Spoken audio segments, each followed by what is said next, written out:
He's Italian, he's Polonese, he's Argentine. A child prodigy who, for some of us, didn't have the necessary explosion. Let's take a look at the sad life of Paulo Bruno Ezequiel Dybala. Dybala got to where he is today because of the promises he made to his father, who died of bowel cancer at the age of 15. His mother is Italian, his father Polish, and he was born in Argentina. So how did he end up like this? The Second World War had a global impact, with death and destruction, displacing hundreds of thousands of people. People fleeing the war had to emigrate. Dybala's family was one of them, fleeing Nazi persecution and settling in Argentina. Dybala, whose father was Polish and mother Italian, was born on November 15, 1993. Paulo Dybala was exposed to Italian and Polonese culture from his family, but he also adopted the culture of Argentina, the city where he was born and raised. Football, which he learned on the street, became indispensable for him. His father wanted it too. He had tried to get his two older brothers to become footballers, but to no avail. Now Dybala was his last chance, just like he did with his older brothers Gustavo and Mariano. When he was 10 years old, his father took him by the arm and took him to the youth team of Instituto, the team of his city, 50 kilometers away from his hometown of Laguna Larga. The father, Adolfo, wanted one of his sons to become a footballer, a dream that Gustavo and Mariano were unable to realize. Dybala, the youngest son, became the last hope. For the sake of this hope, his father kept taking him to the field 50 kilometers away to train. This went on for 5 years straight. At the age of 15, Dybala lost his father, who supported him to become a footballer, to bowel cancer. This affected him deeply.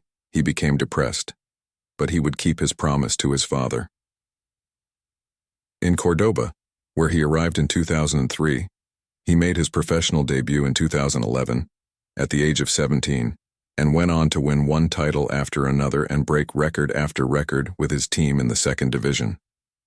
He was doing incredible things for his age, and the fans nicknamed him La Joya, which means the jewel.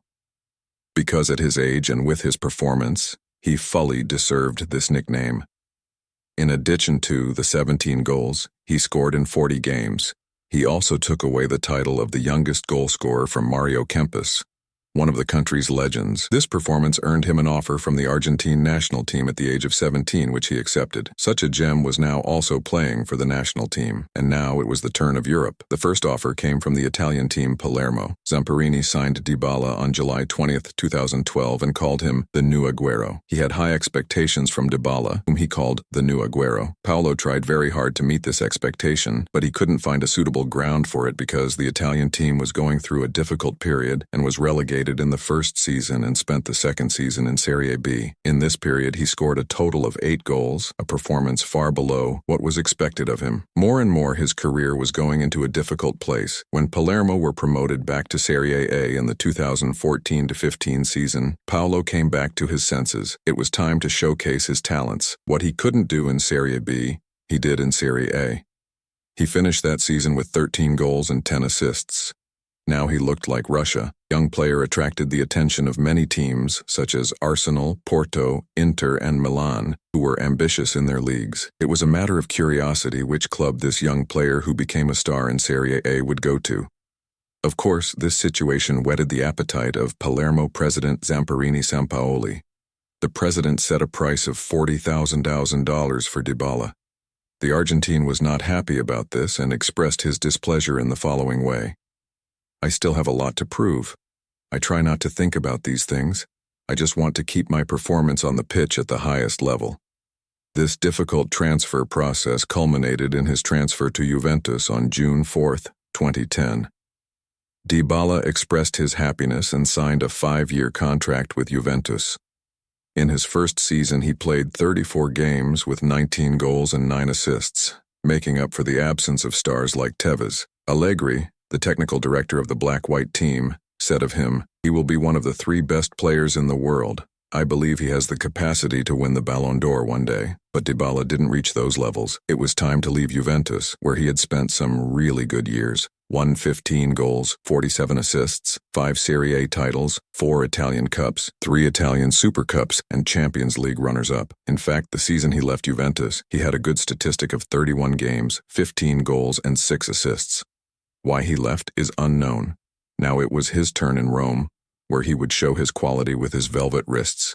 He found himself under Mourinho and scored 31 goals and 14 assists in 62 appearances for Roma. Dybala continues to score goals this season. After the goals, he raises his hands in the air and prays for his father, whom he remembers with the words, "I know he is proud of me, it gives me strength." He's one of our great kids that we are waiting for to explode. Whether he doesn't explode or he does, he is a very special footballer in our eyes. He is over 30 now, he cannot be called young. Let's see if he will go to Barcelona, the team he bought the most when he was playing PlayStation, as he said in an interview before, or if he will continue to make history in another way. So that's the end of an episode. Don't forget to like the video and subscribe to the channel for more videos like this. Take care.